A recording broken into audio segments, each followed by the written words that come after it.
Episode 14, more spooky communist stuff. In the morning, we set off through endless forests and unpaved roads. At some point in time, we see almost no signs of human inhabitants anymore. We are in the northeast corner of Latvia, where we enter an area which was top secret in Soviet times. Here, we find a huge radiotelescope, which was used during the Cold War to listen into enemy communications. In the beginning of the 90s, when the Soviets left, the area was handed over to the Latvian state, but not after a lot of technology was rendered inoperable. The Latvians, however, revived the radio telescope and built a new science center around it. Next to it, we find the defunct town of Irbene. Here, hundreds of communist families lived in relative comfortable apartments.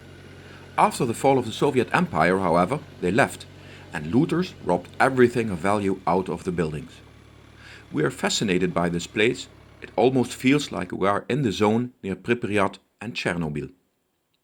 We stroll around in the abandoned buildings.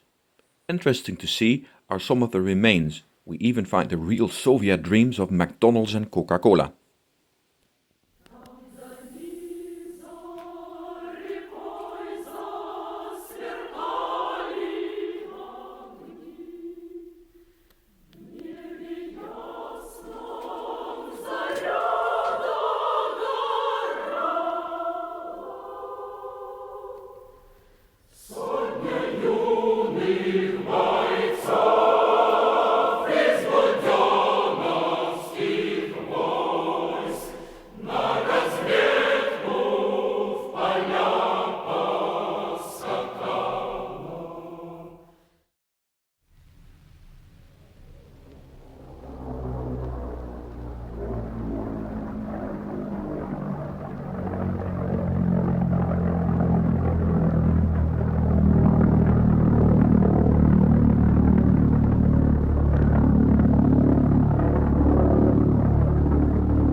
In the basement, I find an old tatty Soviet military coat, which Jakko can't resist to try.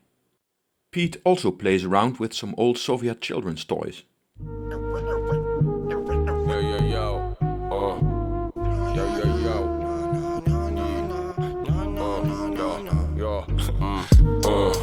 Держи себя в руках, парень, видимо, неведом в этом мире более страх, сори.